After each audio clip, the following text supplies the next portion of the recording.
Eu pensei que a irmã estava falando da cortina. Eu falei, vai botar uma cortina no meio da mensagem? Tem cantina hoje, gente. Boa noite a todos. Muito feliz de estar aqui, conhecendo vocês, pessoal. Muito feliz mesmo. Para a gente é um privilégio. E hoje eu gostaria de conversar com vocês sobre um texto da Sagrada Escritura que eu amo muito, que é a parábola dos perdidos. Está em Lucas, no capítulo 15. Esse texto é um texto muito conhecido da gente, sobretudo a sua parte final, que é a parte ali do filho, conhecida como filho pródigo, né? Mas eu não gosto de abordar esse texto só na sua finalização, né? O que acontece ali a partir do verso 11, com a contação de história de Jesus sobre o filho pródigo, é o final de uma história maior, né? Vocês sabem que a Bíblia não foi escrita em capítulos e versículos, né? Quem escreveu o Evangelho de Lucas, por exemplo, foi o próprio Lucas, obviamente, e ele não escreveu assim, capítulo 1, verso 1, e foi fazendo... Não foi assim que a Bíblia foi escrita. Na Bíblia foi escrita... Cada livro é escrito como um livro fechado e corrido, né? Então, é muito importante que a gente tenha essa compreensão, essa consciência, para a gente não fragmentar as Escrituras, né? Foi muito útil, né, a ideia de dividir a Bíblia em capítulos. Isso, inclusive, é uma coisa que não tem lá tantos anos assim. Eu pesquisei sobre isso há um tempo atrás, mas eu já me esqueci. Depois o Google te mostra aí. Mas eu acho que tem em torno de uns 200, 250 anos essa ideia de dividir a Bíblia em capítulos. E tem até menos do que isso a ideia de dividi-la em versos, né? Deve ter coisa de uns 180 anos a ideia de dividi-la em versos, né? E essas ideias tornaram mais prático a nossa disciplina de decorar as Escrituras, de encontrar as porções, os textos. Então, isso é muito bom, em algum sentido. Por outro lado, a gente acaba refém dessa ideia de versículos isolados e de capítulos. Parece que o capítulo 16 ou 15 de Lucas quer dizer uma coisa. Lucas quer dizer uma coisa no capítulo 15, outra coisa no 16, outra coisa no 17, outra coisa no 18. E não é bem assim. Lucas quer dizer uma coisa ao escrever a sua carta. Tudo que ele narra é para dizer uma coisa. Assim também é com cada uma das cartas, aos Gálatas, né, as cartas de Paulo, aos Efésios, aos Filipenses. Cada uma dessas cartas precisa ser lida e compreendida na sua intenção plena, né, completa. Então, isso para dizer que essa nossa mania de lidar com as Escrituras de forma fragmentada acabou por recortar aí a história do filho pródigo e tirá-la da sua ideia maior, né? Então, hoje eu gostaria de, junto com os irmãos, entender a parábola do filho pródigo dentro da história maior, né? A verdade é que esse capítulo 15 conta uma única história, uma única parábola. Se você olhar para o seu texto, talvez ele esteja dividido como o meu, está aqui, né? Tem a parábola da ovelha perdida, que vai do verso 3 até o verso 7. Aí depois deve ter um título aí também, a parábola da moeda perdida, que vai do verso 8 ao 10. E aí por último tem a parábola do filho perdido, né? Que vai do verso 11 ao 32. Pois bem, esses títulos não foram inspirados, né? É uma sugestão das várias traduções. E a minha ideia aqui é sugerir para os irmãos que a gente encare essas 3 parábolas como sendo, na verdade, uma só. É uma única história. Não houve interrupção. Elas não foram, inclusive, contadas em momentos diferentes. Jesus contou essas 3 versões da mesma história num mesmo momento, para um mesmo público, de maneira corrida. Então, fracioná-las é perder aí a mensagem central da parábola. E aí a gente vai chamar de a parábola dos perdidos. É uma história só. A história dos perdidos. Narrada por 3 perspectivas. A perspectiva da ovelha, a perspectiva da dracma, a perspectiva do filho. Mas é uma única história. E diz assim o texto. A gente vai começar pelo verso 1. Aconteceu que todos os pecadores e os coletores de impostos e pessoas de má fama estavam se reunindo para ouvir Jesus. Entretanto, os fariseus e os mestres da lei o censuravam, murmurando: esse aí saúda e se mistura a pessoas desqualificadas e ainda come com elas, partilha do pão com elas. Então, o que a gente tem na introdução desse texto? A gente tem Lucas apresentando aqui a chave que vai abrir a porta da parábola. Existe uma razão para essa parábola ser contada por Jesus. Existe uma questão a ser respondida, Existe uma crise para ser administrada por meio da parábola. E essa crise, essa questão, essa chave que abre a porta da parábola está bem aqui, no comecinho do texto. Lucas vai começar dizendo: Jesus estava lá, e todo tipo de pecador, gente de má fama, até cobrador de impostos, estava em volta dele. Se assentava, se reunia para ouvir Jesus. Isso aqui fala muito sobre a ideia de Lucas ao escrever o Evangelho de Jesus Cristo, segundo a sua perspectiva e a sua pesquisa. O livro de Lucas, ele vai ter uma ênfase muito especial. Você sabe que a gente tem um único evangelho, Não são 4 evangelhos, Mateus, Marcos, Lucas e João. É um só, mas narrado por quatro autores diferentes. A narrativa de Lucas é uma narrativa muito especial, porque Lucas vai apresentar uma ênfase. E a ênfase de Lucas é Jesus Cristo e o Evangelho de Jesus Cristo ao pobre. Lucas vai dar essa ênfase de como que o Evangelho tem efeitos no pobre, no pecador, no desqualificado, no marginalizado, nas pessoas invisibilizadas, nos esquecidos. O impacto da vinda de Cristo Jesus entre os pobres. Essa é a grande ênfase de Lucas ao escrever o Evangelho. Não à toa, ele já começa o Evangelho dele ali de uma forma bem interessante e diferenciada, Ele começa o seu Evangelho contando uma cena linda, que é a cena do anjo que vai visitar Maria e vai dizer a Maria sobre a sua santa concepção, E isso já é uma forma de condenar o seu livro ao esquecimento naquela época.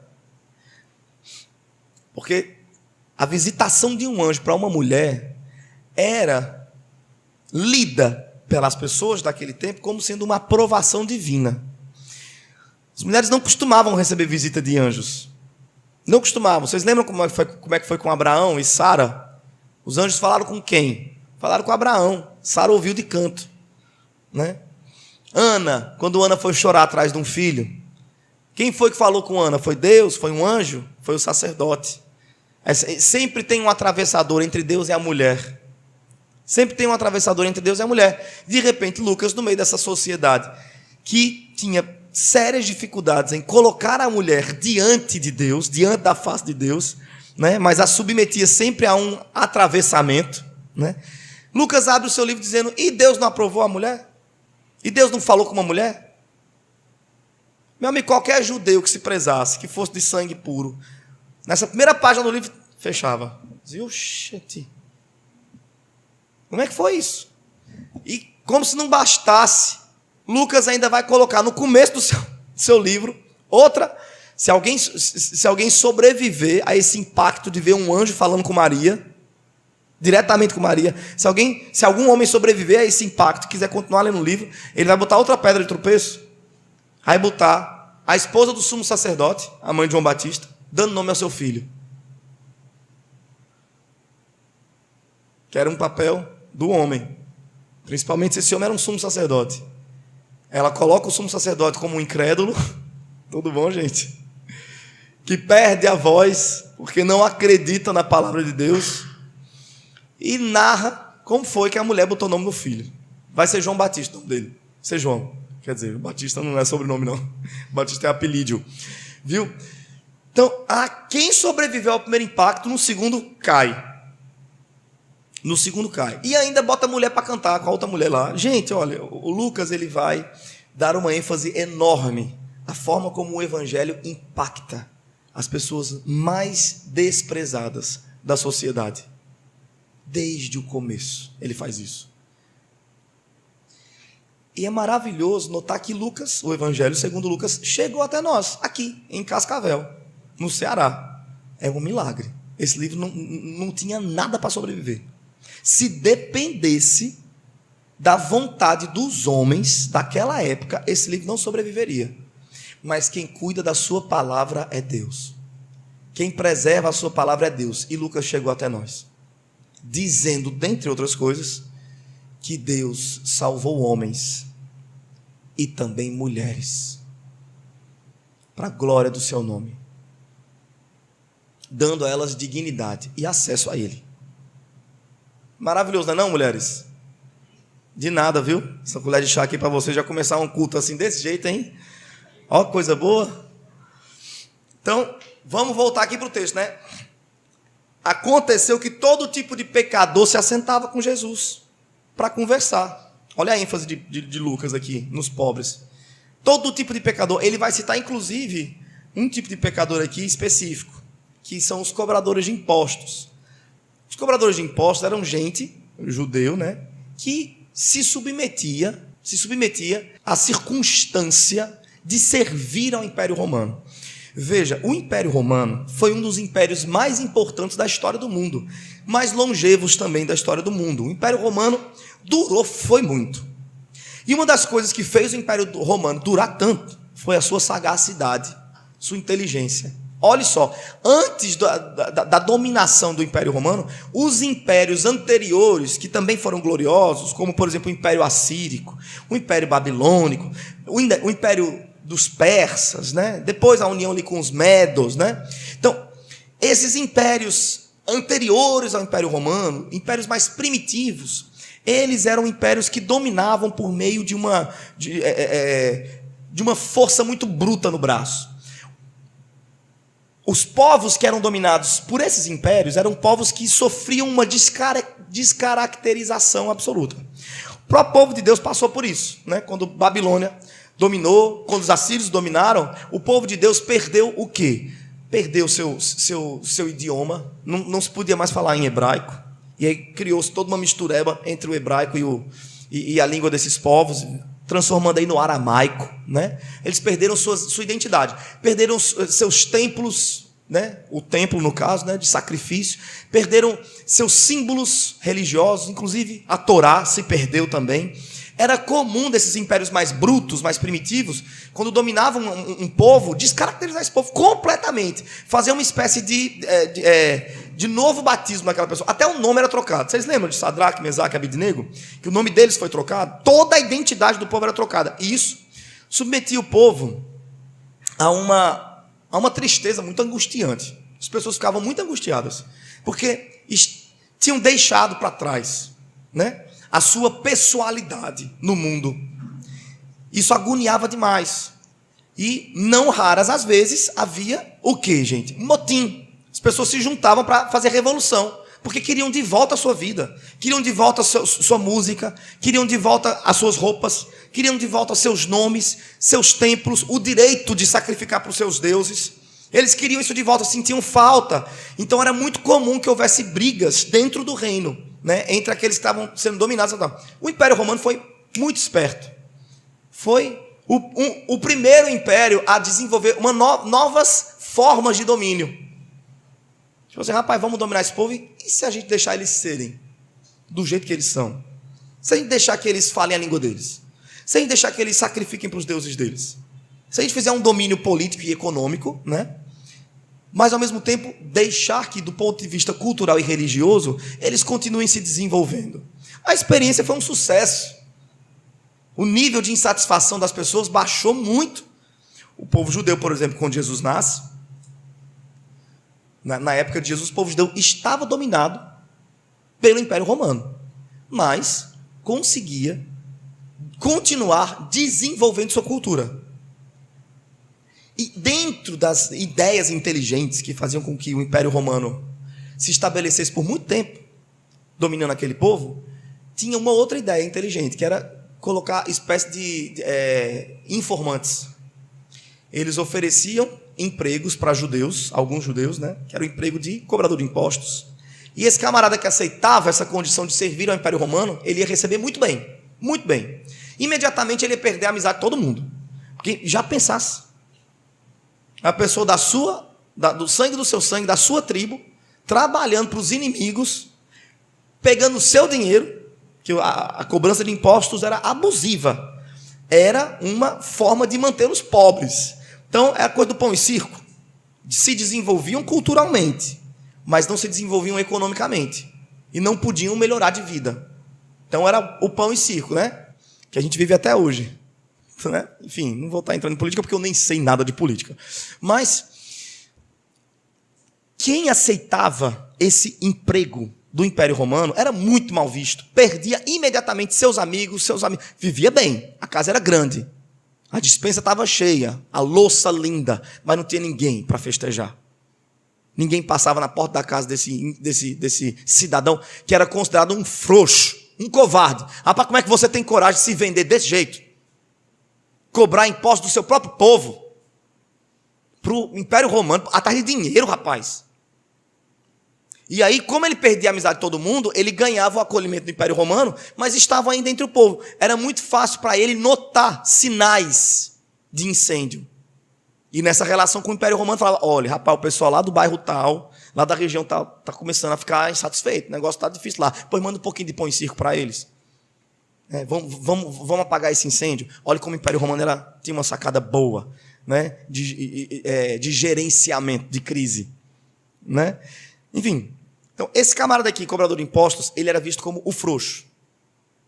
Ele abandonou a resistência atrás de dinheiro. Ninguém se colocava nos pés dele, né? Nem todo mundo tem a mesma resistência diante dos sofrimentos, minha gente, da pressão. Nem todo mundo sabe lidar com pressão. A gente não costuma pensar assim, né? Rapaz, esse cobrador de impostos, será que ele não se vendeu? Pensando numa vida melhor para os seus filhos? Nem todo mundo consegue, gente, manter-se na resistência. Será que ele não estava precisando de remédio para a mãe dele? E ele precisava de dinheiro para isso? O que será que aconteceu que levou ele a isso? Ninguém se colocava nos pés dele, ninguém tinha interesse em perguntar o que foi que levou ele a isso. As pessoas rapidamente o categorizavam como frouxo, covarde, e o abandonavam. Condenavam a uma vida de solidão. De solidão. Imagina a surpresa de Zaqueu. Quando Jesus chega no pé da árvore e fala assim, esse menino, desce. Eu vou para a tua casa. Zaqueu, a minha casa? Vou para a tua casa. Quem já viu? Ele é seguido por toda essa multidão e escolhe a minha casa para pousar. Quer comer comigo. Imagina a alegria de Zaqueu correndo dentro de casa, tirando as louças, chamando os empregados. Corre, bota tudo na mesa. Vai receber gente aqui? Jesus.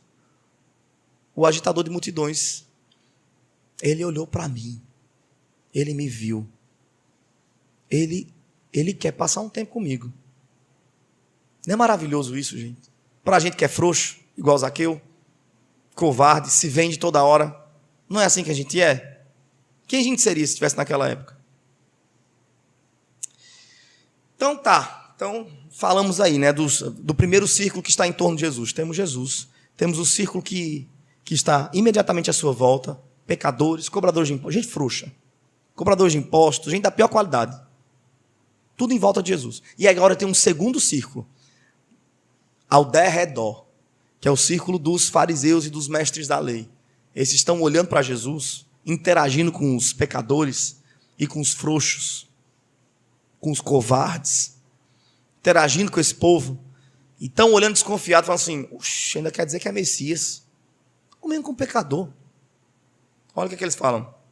Esse aí saúda, se mistura às pessoas desqualificadas. E aí o pior vem na finalização. E ainda por cima, come com eles. Porque o judeu estava disposto a imaginar, né, a entrega de esmolas para os pobres, para os desvalidos, que eram gente, em outras palavras, pecadores. Né? Você sabe que um coxo, um cego na beira da estrada, não era considerado apenas um doente.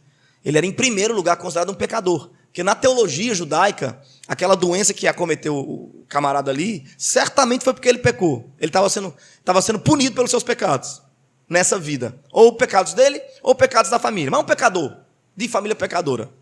Então, eles ainda estavam dispostos a entregar esmolas, né? Isso fazia muito bem para a construção da imagem de santos, né? Que os fariseus se ocupavam tanto em fazer essa construção. Mas eles não estavam dispostos a supor sentar-se no chão com esse tipo de gente e partir o pão. Dar esmola para os tabloides ver, para sair no Instagram da vida, ok. Agora, sentar ali, partilhar a vida, dividir a jornada, isso não. Não tinha nada mais íntimo dentro da cultura judaica do que o sentar na mesa e comer junto. Isso é uma atitude de muita intimidade, né? O que se diz quando você senta na mesa com alguém é que você está se abrindo para a vida daquela pessoa. Sua vida está aberta para ela. Quando ela senta para comer com você, ela está dizendo ao mundo: a minha vida está aberta para ele. A gente está se acolhendo. Existe um acolhimento de jornada. Comer junto era coisa para íntimo, não é igual a nossa cultura ocidental. A gente come junto toda hora, né? Com todo mundo, até com o inimigo. A gente come junto, dá risada. Quando a pessoa dá uma voltinha por ali, você já vira para você assim: eu não suporto aquele cara. Tudo bom? Então a gente come junto com o inimigo, com gente que a gente tem ranço, com gente que a gente não suporta. O judeu não era assim, não. Se ele sentava para comer, ele estava dando uma mensagem para o mundo: eu te acolho, eu te recebo, eu aceito você, eu aceito você. Isso era um absurdo. Ver Jesus sentado com esse tipo de gente, comendo com esse tipo de gente, era um absurdo. E aí, quando Jesus ouve esse tipo de comentário sobre a atitude dele de acolher pobres, de acolher pecadores, gente frouxa, quando Jesus ouve isso, ele fala assim: mas não é possível não, vou ter que lidar com isso agora. Como é que eu vou fazer isso? Eu vou contar uma história para ver se eles entendem. Foi então que Jesus lhes propôs a seguinte parábola no singular. Vamos orar? Que a mensagem vai começar agora, gente. Obrigado, Senhor, pela graça de termos a Tua palavra diante de nós. Obrigado, Senhor, pela graça de podermos sentar num lugar confortável, entre amigos, entre irmãos, e gastar um tempo diante da Tua palavra. Isso é um sinal de que o Senhor não desistiu de nós. Graças a Deus, o Senhor não desistiu de nós. Ó Deus, que a Tua palavra cumpra a sua função eterna de nos salvar, de nos moldar à imagem do Seu Filho amado. Pedimos encarecidamente, assim como o João cantou na canção do Salmo dele 2, nós pedimos: nos acuda, Senhor. Que a Tua palavra nos acuda, Senhor. Nos encontre em nossas circunstâncias de egoísmo, de flagelo, e nos acuda para uma vida mais sincera, mais honesta, mais leve. Em nome de Jesus. Amém. Foi então que Jesus lhes propôs a seguinte parábola. Vamos lá. Qual dentre vós é o homem que, possuindo 100 ovelhas e perdendo uma delas, não deixa no campo as 99 e vai em busca da que se extraviou até que a encontre?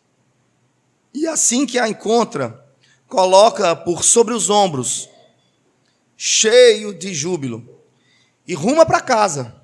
Ao chegar, reúne seus amigos e vizinhos e anuncia: alegrai-vos comigo, pois hoje encontrei minha ovelha perdida.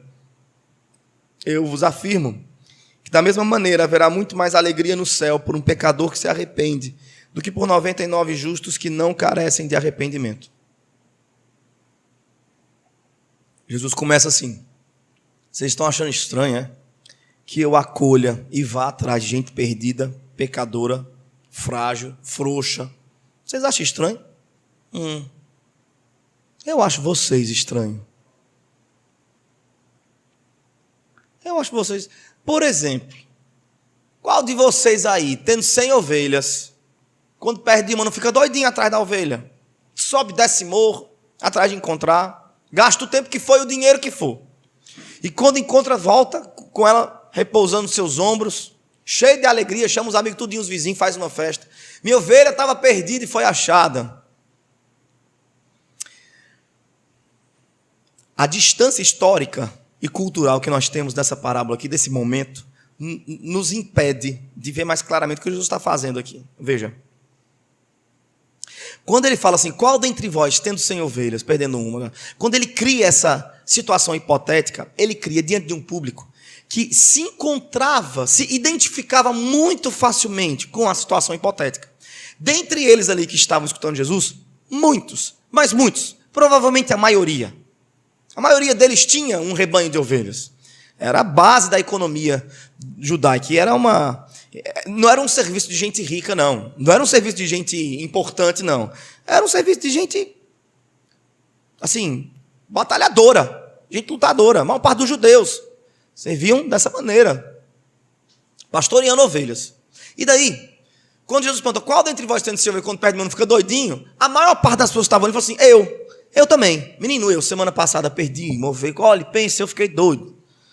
E o outro fala assim, ontem, rapaz, eu e meu vizinho, coitado, deu dó, o meu vizinho perdeu a ovelha dele, lá foi nós tudinho, lá da rua, atrás, olha, eu estou todo cortado até agora, olha mesmo, esse corte aqui foi, eu me aventurando no meio dos gravetos, a ovelha estava lá no fim do bosque, suja, perdida, chorando, a gente conseguiu, graças a Deus, a gente conseguiu, e voltou, pois é, a gente faz desse jeito mesmo, a gente é assim mesmo. Então, era uma história que havia uma ligação muito direta, um alto potencial de identificação para com aquele público, né?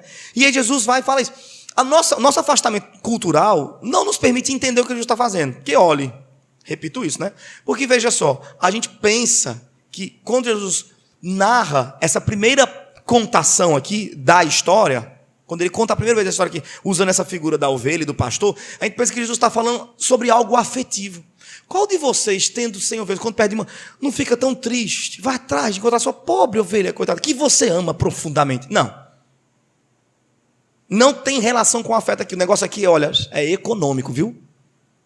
É dinheiro. Ovelha aqui é moeda de troca, é dinheiro. É econômico o negócio aqui. Jesus está falando, vocês acham estranho que eu vá atrás de gente pecadora, que eu acolha gente pecador, gente moribundo, maltrapilho, gente da pior qualidade, da pior espécie.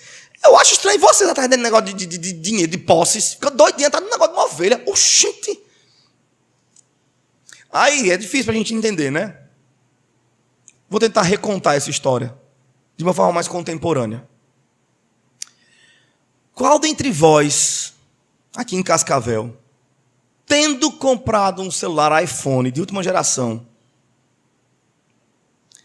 ainda com todas as parcelas a pagar, estando em casa, limpando o chão com rodo, ao dobrar-se para molhar o pano no balde, deixando cair o celular no balde de água suja, não fica doido, desesperado, corre em busca de encontrar alguma coisa para salvar aquele celular, e vai-se embora atrás do primeiro pote de arroz que pega na cozinha, enfiando o celular ali dentro e deixando repousar por 72 horas, não fica desesperado e afobado para saber o resultado final. E ao tirar o celular, ligando-o, percebendo que ele está funcionando, não se alegra. De uma forma impressionante, chama os amigos tudo, e os vizinhos falam, venham, se alegrem comigo. O meu celular estava perdido e foi achado. Pronto, essa reação aqui é uma reação que demonstra um alto nível de identificação com a história. Agora a gente está falando. Então Jesus está dizendo assim, vocês se alegram com coisas materiais. Vocês se alegram com bens. Pois eu vos digo que lá no céu, o que causa alegria é gente. Lá no céu, o que causa festa, barulho, som, música, é um pecador se arrependendo. Vão-se embora atrás dos bens de vocês, do celular de vocês, vão-se embora. Feito uns doidos, tapados atrás do celular. Vão-se embora atrás das ovelhas de vocês. Me deixe com os meus pecadores. Não é lindo, gente, essa forma de Jesus lidar com o assunto. E aí chega no final dessa contação aqui, no verso 7, ele vai dizer, eu vos afirmo, né? Da mesma maneira, haverá muito mais alegria no céu por um pecador que se arrepende do que por 99 justos que não carecem de arrependimento. Quem são os 99 justos que não carecem de arrependimento? Ora, você poderia sugerir, são os judeus. Jesus está falando aqui dos judeus que não carecem de arrependimento. Mas eu vos pergunto, os judeus não carecem de arrependimento, não? Carecem. Então você pode dizer assim, não, as 99 é a gente aqui da igreja, a ovelha perdida está lá fora, então há muita alegria quando essa ovelha perdida vem para o aprisco, né? A gente aqui dentro, então, nós somos então, as 99 que não precisam de arrependimento. Ou a gente precisa de arrependimento? Mesmo estando aqui dentro. A gente precisa de arrependimento. Não à toa, no culto reformado, a gente separa um momento específico para a oração de contrição. Hoje mesmo rolou isso aqui. Porque nós precisamos de arrependimento. A maior parte dos intérpretes, os intérpretes clássicos, vão entender que esses 99 que não precisam de arrependimento são os anjos do Senhor, lá de onde ele veio do seu aprisco. Quem é esse pastor? Vamos tentar identificar essa figura do pastor? Não é difícil, não. Você sabe de quem a gente está falando aqui no texto. Quem é esse pastor, senão Jesus, que recebeu tamanha missão de sair do seu aprisco, do seu lugar de conforto, no qual estava rodeado de justos, que não precisam de arrependimento. E saindo do seu aprisco, quem foi esse que desceu até a nossa realidade, se precipitou sobre a nossa tristeza, sobre as nossas dores, sobre as nossas feridas, foi em busca de nos encontrar, de encontrar a sua ovelha perdida, a sua igreja, o seu povo? Quem é esse que se rasgou todinho nessa existência, que estando aqui desbravou gravetos, árvores, se lameou na lama, se sujou na lama? Quem foi esse que não desistiu, obstinado em sua missão de nos encontrar? Não desistiu, enquanto não nos encontrou, enquanto não nos colocou em seus ombros, enquanto não fez isso, não parou. Quem é esse que retornou para o seu aprisco? Do mesmo jeito que o sumo sacerdote entra no Santíssimo Lugar, com aquela couraça, na qual está os nomes de todas as famílias do povo de Deus, assim como o sumo sacerdote entrava no Santíssimo Lugar uma vez por ano, com aquela couraça, com os nomes de todas as famílias do povo de Deus. Quem foi esse que não desistiu enquanto não entrou, segurando o seu povo, trazendo o seu povo consigo de volta? Quem foi esse? Senão Jesus. Nosso pastor é Jesus, que trabalhou pela nossa redenção de forma poderosa, eficaz, ao ponto de dizer, está consumado, achei, fiz o meu trabalho, está consumado. E voltou, repousando sua ovelha, sua igreja, em seus ombros fartos. Quem é a ovelha? Somos todos nós, que fomos encontrados por Cristo, por quem Ele se entregou. Somos todos nós. Quem são os santos que não precisam de arrependimento? Os que estão no seu aprisco lá de volta. Pode parecer um pouco difícil imaginar que sejam os anjos, mas ele vai recontar essa história agora. E ao recontar a história da nossa redenção, ele vai ampliar essa possibilidade de serem os anjos. Olha só o que ele vai dizer. Ou ainda, ele continua, é a mesma história. Ou ainda, qual é a mulher que, possuindo 10 dracmas e perdendo uma delas, não acende uma candeia, varre a casa toda e a procura diligentemente até encontrá-la? E tendo-a achado, reúne suas amigas e vizinhas e proclama: alegrai-vos comigo, porque agora achei minha dracma perdida. Eu vos asseguro que de igual modo há grande júbilo na presença de quem, gente? Dos anjos de Deus, por um pecador que se arrepende. Ele vai recontar a história e agora ele amplia a ideia dos anjos. São os anjos mesmo. Ele vai recontar. Vamos tentar entender por que ele recontou a mesma história, de outra perspectiva. Qual é a mulher? Ou então, qual é a mulher? Gente, é muito especial ver Jesus adaptando seu discurso ao público feminino. Hoje a noite é de vocês, mulheres, já entendi. Hoje é a noite de vocês, pode nadar de braçada, porque lá vem um monte de comentário bonito. Jesus adaptando o seu discurso ao universo da mulher. Naquele tempo, isso era um negócio tão difícil de achar. E é legal, interessante ele fazer isso. Porque ele está falando dos homens, qual é de vocês aí que tem 100 ovelhas, não fica doidinho atrás da ovelha, e as mulheres estão todas assim, desse jeito. Deus me livre, é um bando de retardado. É uma besteira atrás de negócio de ovelha. Pensa, volta todo ferido, todo fedendo. Aí Jesus fala assim, pronto, vamos falar de vocês? E vocês? Qual de vocês, mulheres? Aí vai contar uma história com a qual as mulheres vão se identificar muito facilmente. Eu preciso fazer alguns comentários antes de entrar na história em si. Primeiro comentário é sobre esse acolhimento do Senhor para com as mulheres. Eu vou comentar sobre isso. Eu vou. Porque o Senhor acolhe vocês, mulheres. Acolhe vocês. Graças a Deus por isso. Todas as vezes na história em que o homem não lhe acolheu, que o homem não se adaptou à sua realidade, não percebeu a sua realidade, não deu carinho para vocês, o Evangelho esteve sempre aqui dizendo, Deus acolhe vocês. Mulheres, vocês sabiam que na história da igreja houve um período de discussão sobre se a mulher tinha alma ou não? Eu não vou nem dizer qual foi o resultado dessa discussão. Se ela deveria ser tratada como uma pessoa com alma ou como um daqueles animais que andavam de forma instintiva, né? Só dessa discussão ter acontecido já me dá embrulho no estômago, na igreja, né? E isso, a gente está falando ali de idade média, né? Agora, volta mais e vai ali para o povo da época de Jesus. Como é que a mulher era tratada?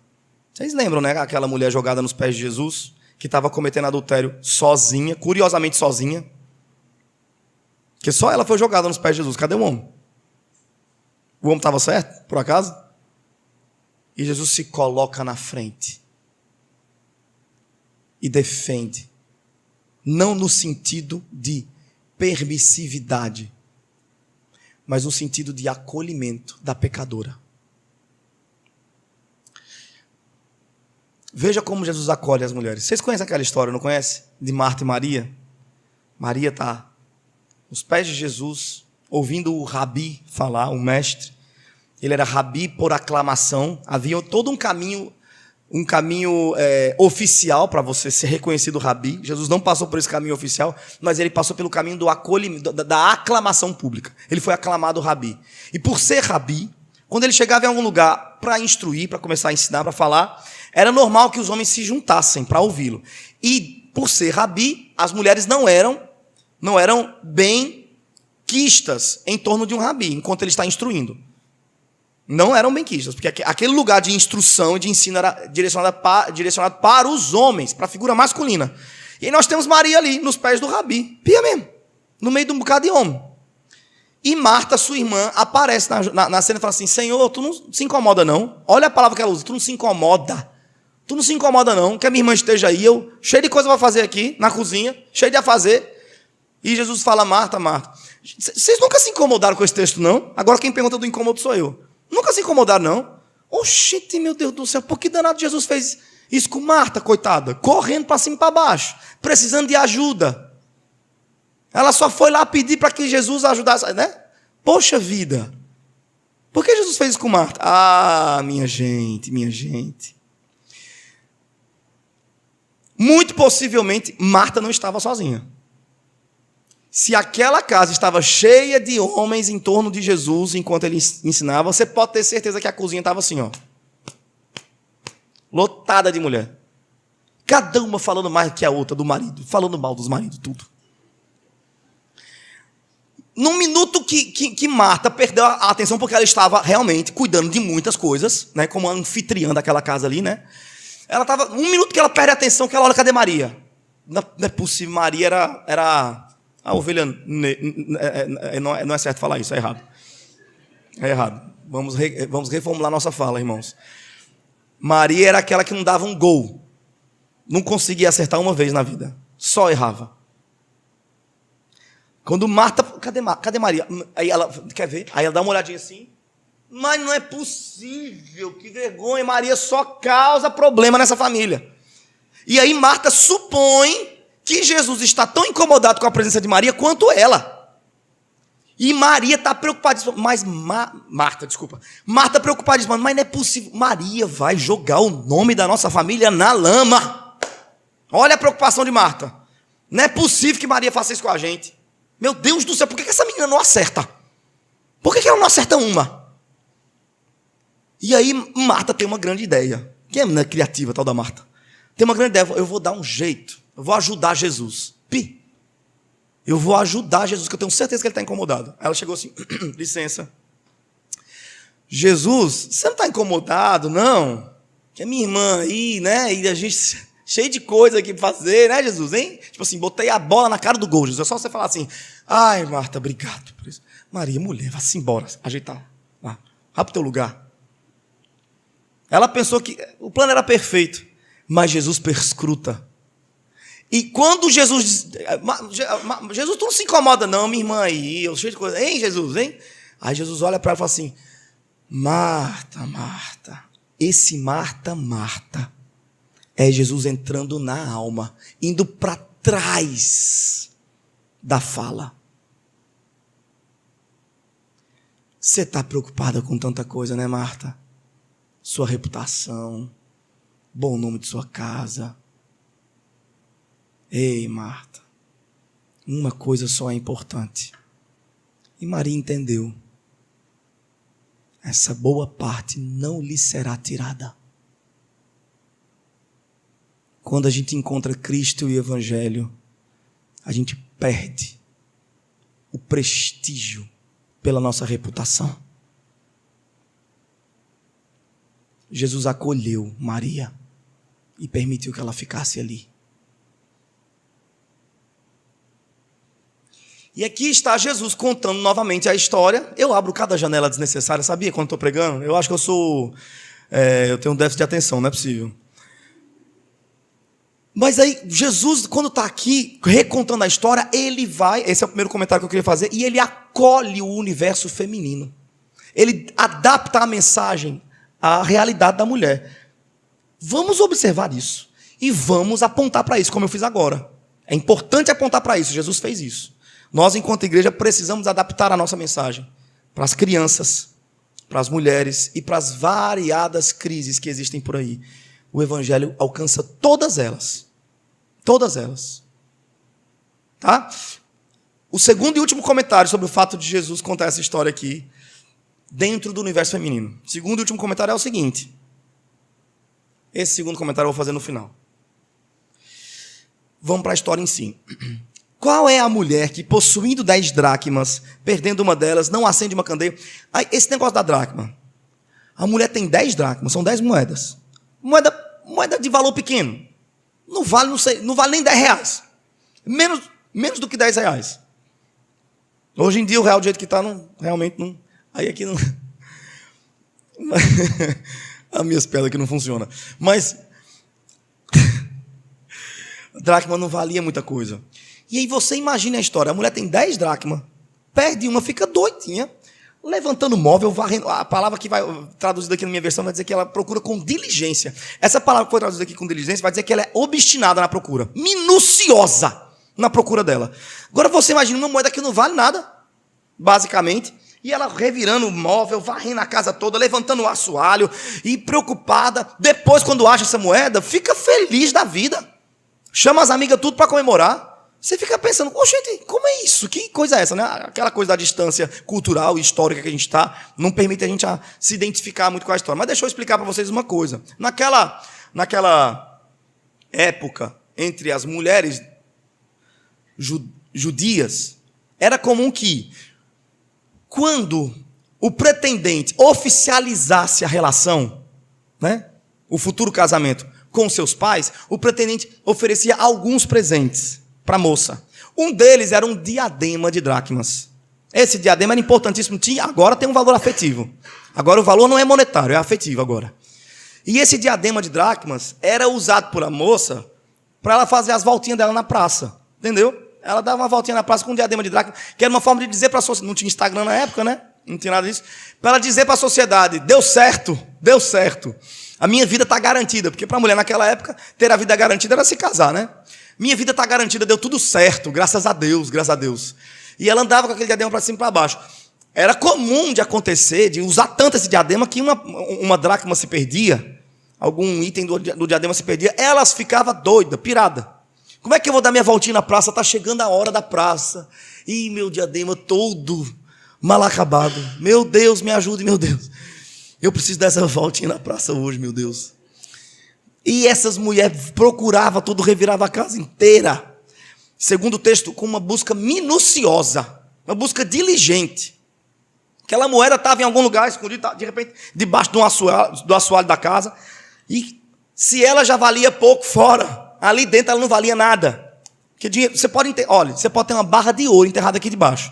Se ela está aqui debaixo, ela não vale nada. Ela está no escuro, ela não tem valor nenhum. O valor do ouro, da moeda, você só identifica se você traz ele para a luz. Se você traz ele para a sua utilidade. Para dentro da utilização da vida social. Ali, enterrado, não vale nada. Não tem valor nenhum. O que está debaixo de nós não tem valor. Até que a gente encontre. Encontrou, a gente devolve ele para o seu campo de utilização e ele é restituído o seu valor. A palavra quase que não sai, essa palavra, restituído. É restituído o seu valor. Gente, quem é esse? Quem é esse que nos encontrou quando a gente estava morto em nossos delitos e pecados? Quem é esse que nos tocou quando nós estávamos desacordados, desaparecidos, sem valor nenhum, mortos, e ao nos tocar, nos deu vida? Esse não é outro, senão o Espírito Santo de Deus. É Ele quem convence o homem do pecado, da justiça e do juízo. Depois que o Filho morre na cruz e é assunto aos céus, algo acontece na história da nossa redenção. O Espírito Santo de Deus é derramado sobre a terra, sobre toda a carne. E ele foi liberado sobre nós para uma missão: de encontrar todos aqueles pelos quais Jesus morreu. E o Espírito Santo encontra. Você pode estar perdido, enterrado, mas a busca dele é diligente. Parece uma mulher obstinada, buscando seu bem que se perdeu. Você pode estar morto, enterrado, sem valor nenhum. O Espírito Santo, você gosta de correr de Deus? Ah, pois corra. Corra com todas as suas forças. Se por você Cristo morreu, o Espírito Santo lhe encontrará. E quando ele te tocar, você terá o seu valor restituído, sua dignidade. Você vai ser devolvido ao seu lugar de destaque. Não vale muita coisa, não. Mas será tocado e devolvido ao seu lugar de direito. De direito não, de utilidade. Isso não é lindo, minha gente? Não é maravilhosa a história da redenção sendo contada?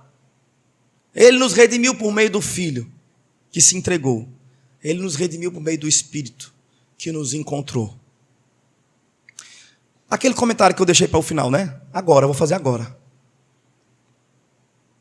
Sabe o que eu acho bonito também, vendo essa história? É que a mulher aqui em questão está representando quem, gente? O Espírito Santo de Deus.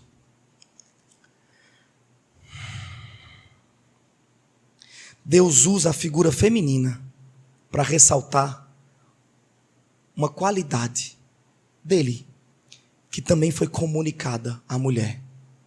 A qualidade da busca minuciosa, da obstinação, do cuidado, do procurar meticulosamente. É uma qualidade que Deus comunica com o universo feminino. Vem dele. Eu vou botar nesses termos aqui. Deus não se incomoda aqui, neste momento, em ter sido representado em figura feminina. Isso é um problema nosso, não é dele não. Até porque ele não é nem homem, nem mulher. O filho é homem. Eu sei que eu estou na linha. Se eu der mais um passo, eu caio na teologia liberal. Eu sei disso. Eu estou entendendo o risco aqui. Mas veja bem, com isso eu não estou dizendo que Deus é mulher. Longe de mim. Deus não é mulher. Isso é um desrespeito. Com isso eu estou dizendo que o universo feminino também veio da dádiva de Deus em conceder a vocês, mulheres, qualidades lindas. Vocês também vieram de Deus. Suas qualidades, suas atuações, sua beleza própria veio de Deus. Portanto, voltem ao Senhor e dediquem a Ele suas qualidades. É isso, gente. Deixa eu ver se tem mais algum comentário para fazer sobre isso. Acho que não. É isso. Glória a Deus. Vamos dar glória a Deus para as mulheres? Estou sentindo que os homens estão meio... glória a Deus. Glória a Deus, minha gente, pelas mulheres. Glória a Deus. E aí vamos agora para a última contação da história. Vamos terminar, né? Porque senão ninguém vai embora daqui hoje. O pessoal está morrendo de fome. Me refiro a mim, obviamente. Embora tenham comido uma feijoada deliciosa da irmã, que eu esqueci o nome. Nádia. Cadê você, irmã Nádia? Está lá fora, né? Trabalhando. Nádia. Você está preocupada com tantas coisas, né, Nádia? Continue assim, Nádia. Para o nosso bem. Então, vamos agora para a última contação. Tá joia? Agora é o ápice. É o clímax. Agora a história vai encontrar. Agora Jesus vai se consagrar eternamente como o maior roteirista do universo. Essa história aqui, quando ela for repetida, né, dentro da realidade do filho pródigo, dentro da perspectiva do filho pródigo, vai consagrar Jesus como o maior roteirista.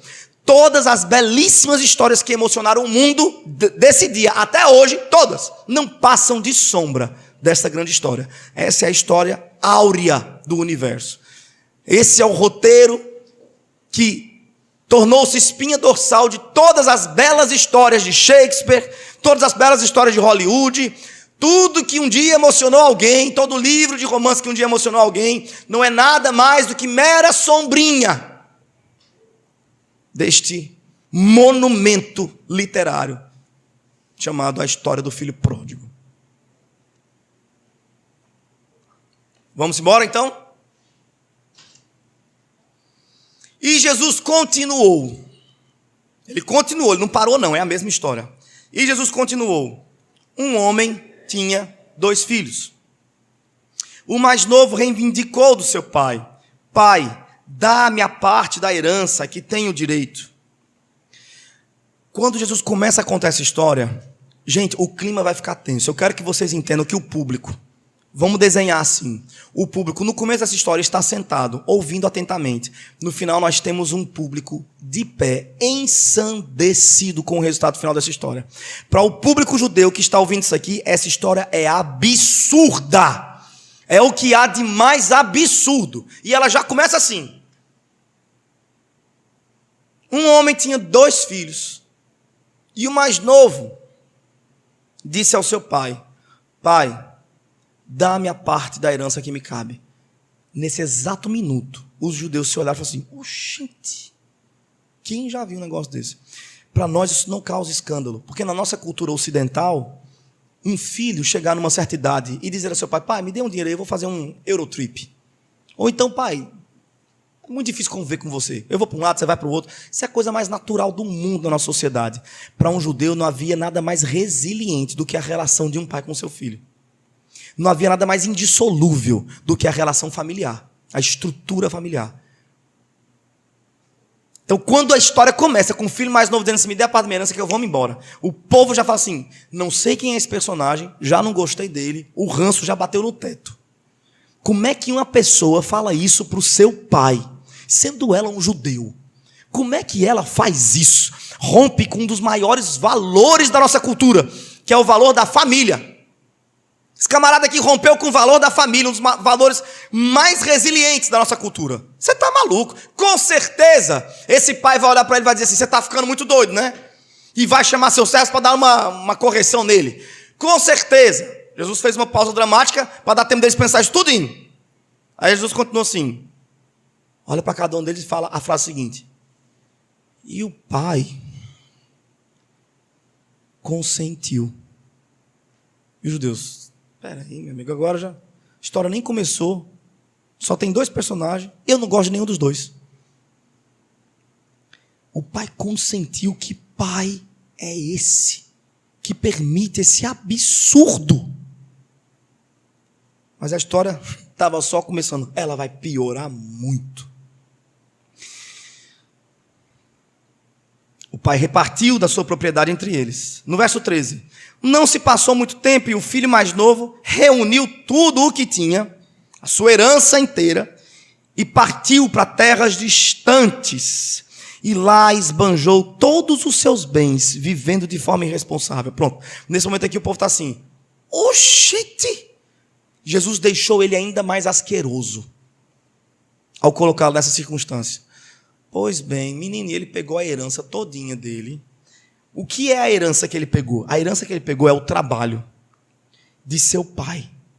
O resultado de uma vida inteira. O trabalho de seu avô. O resultado de uma vida inteira dedicada àquela pátria. O trabalho de seu bisavô. E a ideia era que ele pegasse isso, tudo bem, ele vacilou em antecipar-se e romper com seu pai. Ele vacilou, mas certamente ele vai pegar isso e vai ser responsável com toda essa herança. Vocês sabem que a fama do judeu, vocês estão ligados, né, gente? A fama do judeu é que ele é amarrado mesmo. Essa fama é hoje. Naquela época, o negócio era bem pior. Ele vai com certeza pegar esse dinheiro e investir naquilo que a gente tem de mais valioso, que é o quê? A nossa pátria, a nossa terra. O judeu, ele desde sempre, ele foi patriota.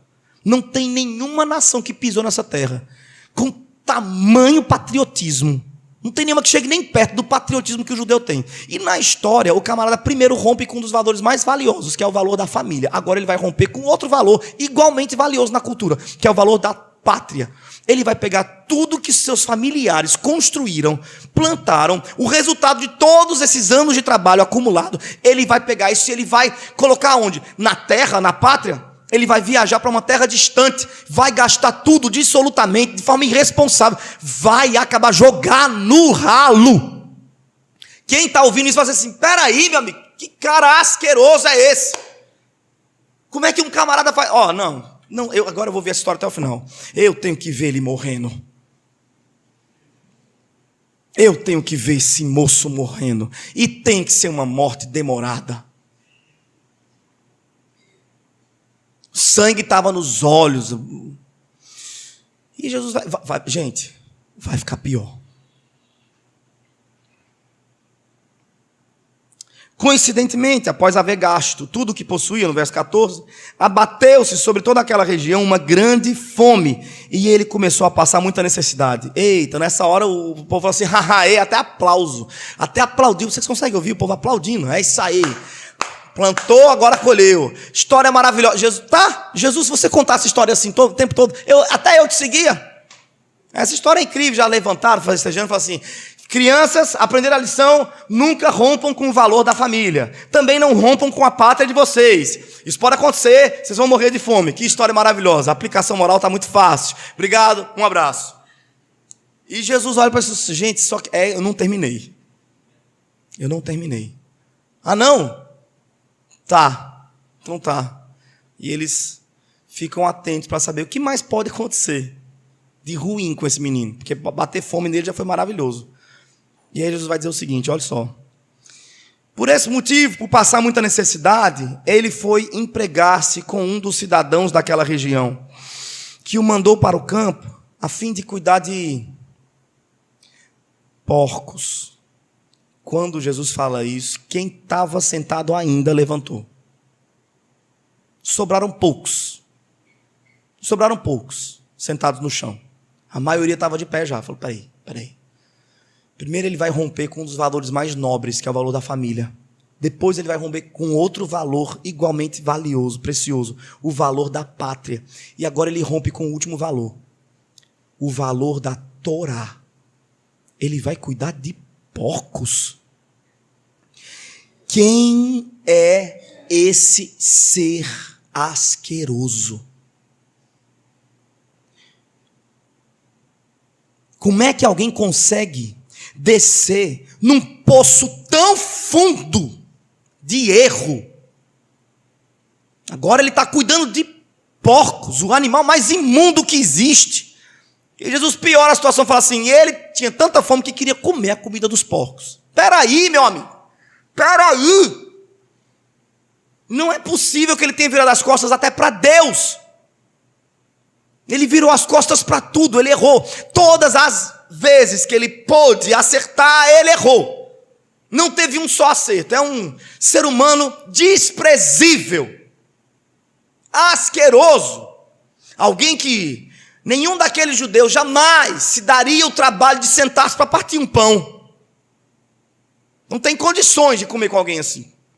Essa pessoa merece o desprezo mesmo, o abandono, a morte. E a morte demorada. Nessa hora não estava apenas com sangue nos olhos, não. Eles já estavam de dentes trincados, esperando para ver qual que seria o final horrível desse jovem.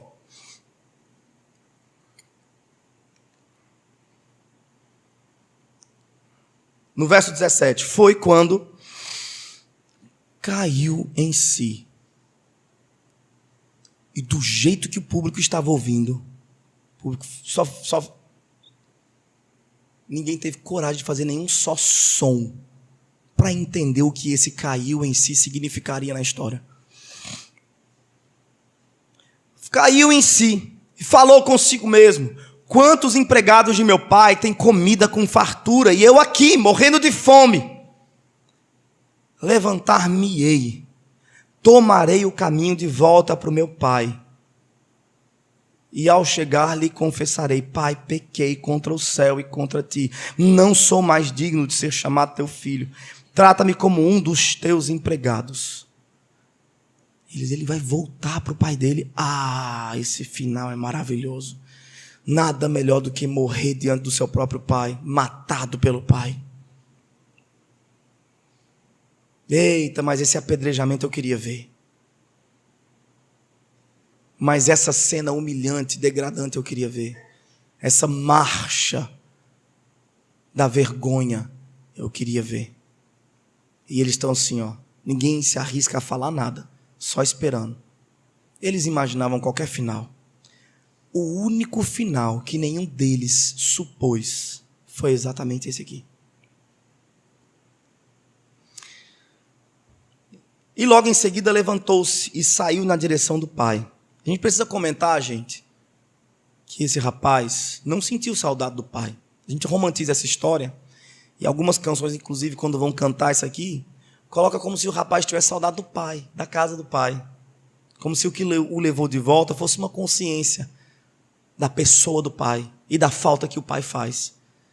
Mas se a gente for bem honesto com o texto, o rapaz não sentiu saudade do pai. O rapaz sentiu fome. Foi fome. Até na hora do retorno, o seu retorno é egoísta.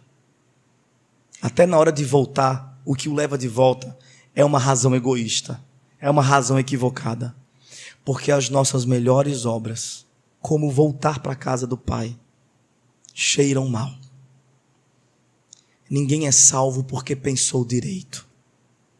Ninguém é salvo porque elaborou corretamente as conjecturas da redenção. A gente é salvo porque Deus nos atraiu e nos acolheu.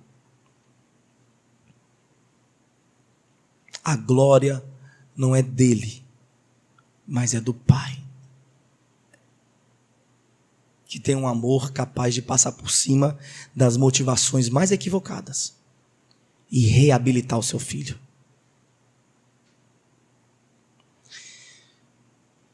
Levantou-se, no verso 20, saiu na direção do pai. Agora é demais. Vinha ele ainda caminhando longe, quando seu pai o viu. todos atentos. Qual vai ser a reação desse pai? Com que fúria ele intentará contra seu filho? Na pausa dramática, a pausa dramática é quebrada pela seguinte frase: pleno de compaixão, correu ao encontro do seu filho e muito o abraçou e o beijou. Não tem ninguém mais sentado no chão. Está todo mundo revoltado, gritando pela vergonha que foi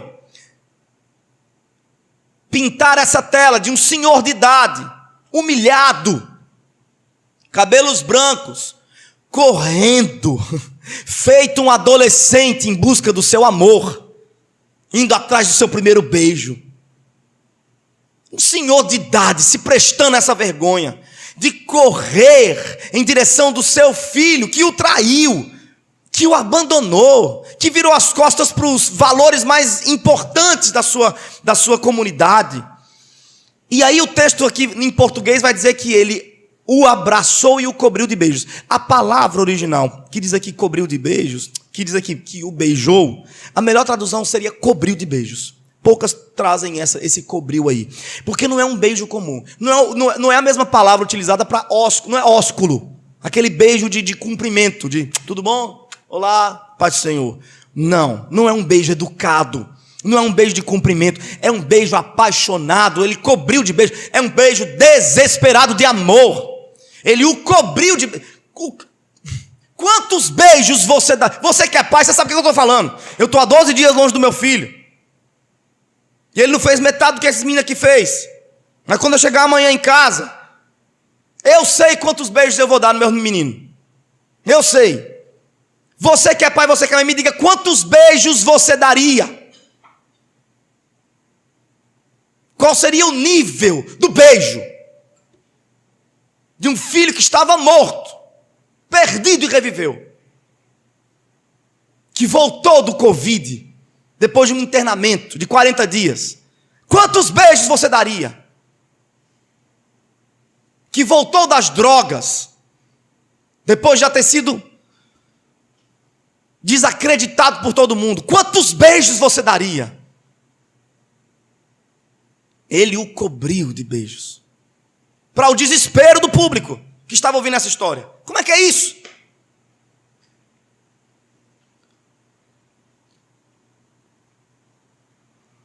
E aí o filho tenta falar do seu discurso, né? Então o filho declarou: pai, pequei contra o céu e contra ti. Ele ensaiou esse discurso no espelho. Pequei contra o céu e contra ti, já não sou digno de você chamar teu filho. Mas o pai não dá ouvidos. Entretanto, o pai meio que atropela o discurso ensaiado dele, porque sabe que não tem nada a ver com o discurso dele. Ele não está ali por causa do discurso dele, ele está ali porque... E agora tentando falar de maneira interpretativa, ele está ali porque o filho morreu por ele, porque o Espírito o tocou, ele está ali. E é só isso que importa. E o pai o acolhe. Enquanto ele fala, o pai já... Bora, traga um anel no dedo do meu filho aqui, sandália dos seus pés. Tragam as vestes dele, ele está maltrapilho. Meu Deus do céu, matem um novilho. Vinho do melhor tonel. Vamos fazer uma festa. E aqui ele vai concluir, fechando a história com um laço maravilhoso. Ele vai dizer assim, vamos festejar, porque esse meu filho estava morto e reviveu. Com isso ele faz conexão direta com a dracma perdida, que estava perdida, morta, e foi trazida à luz e reviveu. Meu filho estava morto e reviveu, dracma. Estava perdido e foi achado, ovelha. E assim ele fecha o ciclo da redenção. Quem é esse que acolhe gente desprezível, pecadora, abusada como nós? Esse é o Pai. O Pai que nos acolhe, nos recebe, tendo o Filho descido ao pântano da nossa existência, saído do seu aprisco e vindo para a nossa realidade suja, tendo Ele mesmo se permitido ferir, machucar, maltratar, morrer em favor da gente. Uma vez que cumpriu sua missão e voltou para o Pai, Ele liberou do seu Espírito. E o seu espírito vem ao longo dos mais de 2000 anos, passeando pela terra e encontrando um por uma das suas dracmas perdidas e tocando. E cada um que ele toca cai em si. E caindo em si, essa dracma retorna, cambaleante. Não sabe muito bem nem conjecturar as coisas direito. Aparentemente o que a leva é até umas ambições. Eu estou aqui porque meu casamento estava destruído. Eu estou aqui porque eu estava pobre, eu precisava de dinheiro. Eu vim para cá porque eu não... Você nem sabe o que te trouxe aqui. Você acha que foi isso. Mas foi o Filho. Foi o Espírito Santo. E o Pai vai te acolher. E no caminho ele te ensina o que te trouxe aqui. Por enquanto deixe seu discurso ensaiado. Você vê muito turvamente sua própria existência. Você não sabe muito bem das coisas. Esse é o Pai que nos acolherá, nos acolheu e nos acolherá de forma definitiva no último dia, no grande banquete. E a história termina tão tensa quanto as melhores histórias poderiam terminar, com um ar de suspense no final. As melhores histórias terminam assim.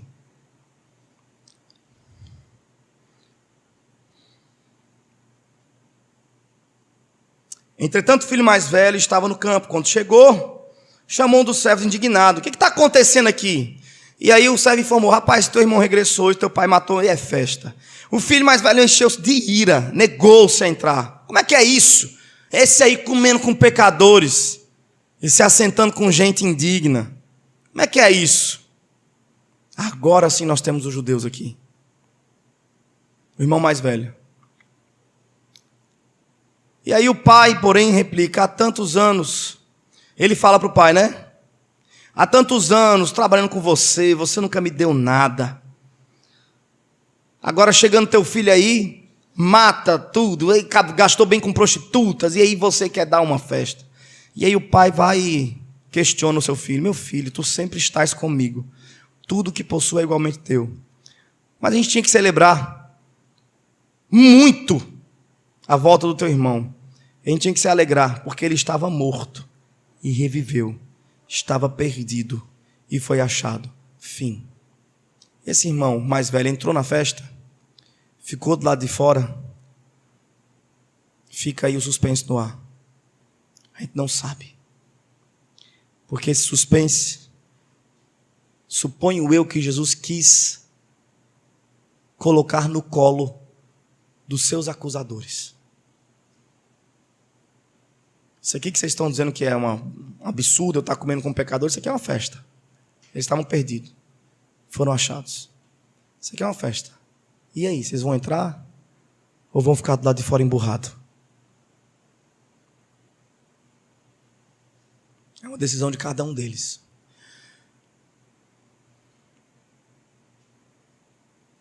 Para encerrar, quero te pedir para fazer alguns exercícios. Primeiro, se coloque no seu lugar nessa parábola. Quem é você? Você é essa ovelha perdida, equivocada, extraviada. Você é essa dracma sem valor, enterrada, morta. Você é esse filho irresponsável. Não se esqueça disso não. Porque se você perder a consciência de quem você realmente é, no quadro, no plano geral da redenção, você pode correr o risco de se orgulhar. Não faça isso não. Não se orgulhe não. Lembre-se de quem você é. E ao fazer isso, agradeça a Deus hoje por ter lhe encontrado. Agradeça ao Filho. Agradeça ao Espírito. Agradeça ao Pai. Por promoverem em unidade o Deus triuno, trabalhando pela sua redenção, pela nossa redenção. Segundo exercício, se coloque no lugar dos buscadores da parábola. Coloque-se no lugar do pastor de ovelhas. Quem é a ovelha que está extraviada? Que você conhece muito bem. Pare de buscar bens materiais e vá se alegrar com gente.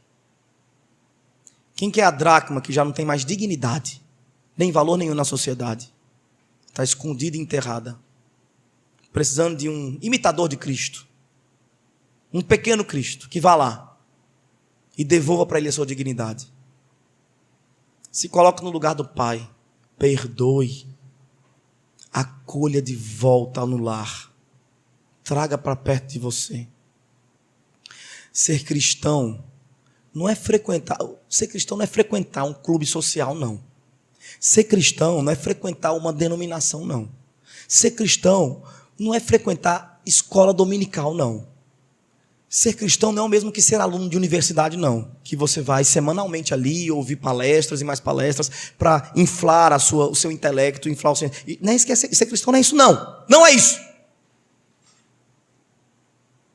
Ser cristão é imitar a Cristo. No meio do caminho você vai ter reuniões na igreja para lhe instruir sobre como imitar melhor a Cristo. Você vai ter um grupo social que vai lhe acolher, sua família em Cristo. Mas ser cristão não é isso, não. Ser cristão é imitar a Cristo. Quanto tempo faz que você não estende a mão para buscar uma ovelha? Como Cristo fez contigo? Quanto tempo faz que você não entrega dignidade para um ser humano? Não auxilia ele no seu processo de validação? Quanto tempo faz que você não perdoa radicalmente como o pai perdoou? Ou você está matando na unha? Quer mais que se exploda quem lhe feriu? Coloque-se no lugar dos 3 buscadores. Você tem uma missão aqui.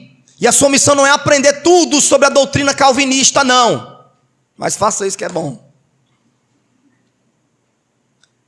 Sua missão não é frequentar todos os cultos e aprender as canções, não. Sua missão não é se vestir bonitinho e vir para as aulas, não. Sua missão, você sabe qual que é.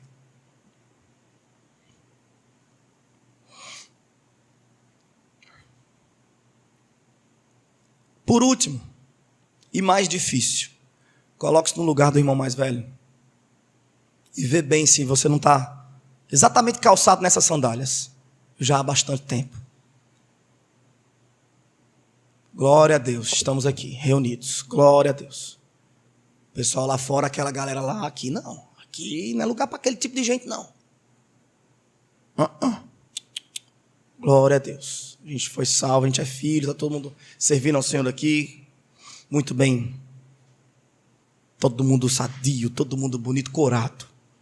Agora aquela galera ali, não passa aqui não. E aí se o evangelho alcança, e traz, porque o evangelho faz isso. Você fala, quê? Não vou chamar esse de irmão. Esse daí eu não chamo de irmão, não. Esse daí eu não chamo de irmão.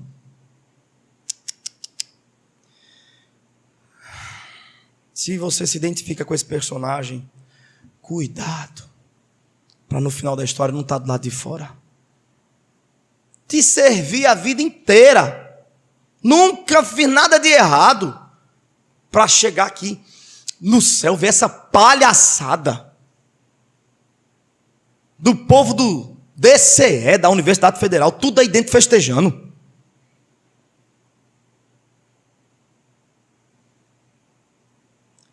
O senhor sabe que aquela moça que está pulando ali engravidou solteira, né? Eu não fiz isso, não. Eu te servi. Casei virgem. Como é que pode? Não? Eu não vou entrar nesse negócio. Aí você acha que Jesus vai fazer o quê? Vai mimar você? Ele vai dizer, oi, desculpe. Ele vai dizer, passar bem. Bah! Cuidado, para esse não ser o seu calçado. Mas faça o exercício de tentar se ver ali, nesse lugar, para ter cuidado do seu coração. O Evangelho de Cristo alcança a gente perdida. Eu concluo, meus irmãos, esse período aqui, olhando para esse texto, com alegria no coração. Por saber que essa história não é a nossa história, mas é a história de Deus. No final dessa história, ninguém pode dizer outra coisa senão glória a Deus. Essa história aqui, narrada pela perspectiva do Filho, do Espírito e do Pai. Eu sabia que estava esquecendo um comentário sobre o Espírito. Eu esqueci, mas vou comentar agora. Vocês sabem que a mesma palavra que é utilizada para o Espírito Santo, auxiliador. Sabe quem mais recebe esse título na Bíblia? As mulheres. Farei uma auxiliadora. É a mesma palavra. Então pronto, só esse comentário está totalmente deslocado. Aí vocês, na cabeça de vocês colocam no lugar certo a mensagem, tá bom? E eu volto ao final, à conclusão, dizendo: glória a Deus que nos salvou. Vou cantar uma canção do Stênio Márcios, que conta essa história do jeito poético dele. E enquanto eu canto essa canção, eu espero do fundo do meu coração que Deus conclua a sua obra na sua vida. Você, ovelha perdida que está aqui, que o Filho te encontre, que o Espírito te toque, que o Pai te acolha hoje. Você que já é cristão e que precisa desenvolver-se no seu cristianismo, olhe para essa história e procure imitar a Cristo. Procure imitar os buscadores. Nos alegremos no perfeito e poderoso amor do Pai, tão forte, mais forte que a morte, mais forte que as mais violentas cataratas do mundo. Fim de tarde no portão, a cabeça branca ao relento.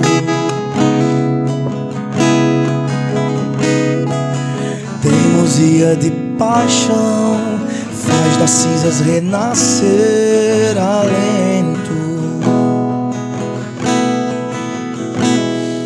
Na estrada o seu olhar, procurando um vulto conhecido.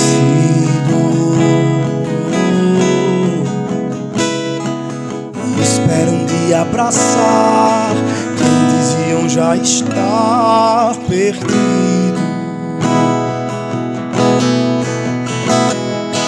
O seu amor é tão forte, mais que o inferno e a morte. São torrentes que arrebentam o chão. É mais fácil secar os mares e apagar a estrela Antares que arrancar o amor do seu coração. Fim de tarde, se debruça no portão.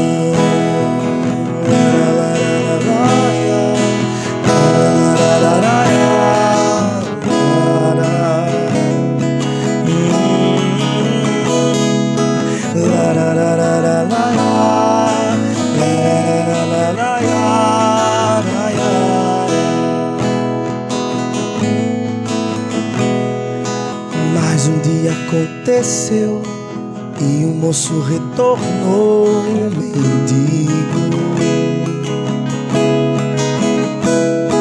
E o pai depressa correu e abraçou seu filho tão querido.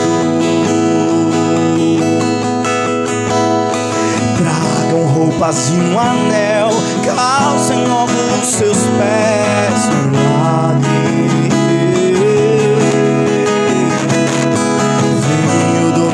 Tonel, tanta alegria em mim não cabe.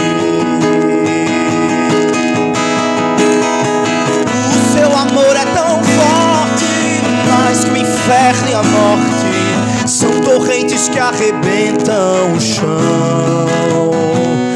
É mais fácil secar os mares e apagar a estrela Antares que arrancar o amor do seu coração. O seu amor é tão forte, mais que o inferno e a morte. São torrentes que arrebentam o chão. É mais fácil secar os mares e apagar a estrela Antares que arrancar o amor do seu coração. Fim de tarde, está deserto o portão.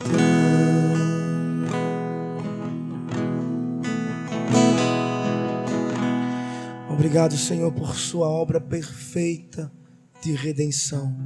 Que nosso coração nunca se acostume diante desse absurdo que foi termos sido salvos pelo Filho, pelo Espírito e pelo Pai. Que a gente não se acostume com isso, pelo contrário, se apaixone tanto por essa história, que a gente comece a repeti-la feito doido no mundo, acolhendo, alcançando e perdoando perdidos por aí. Em nome de Jesus. Amém.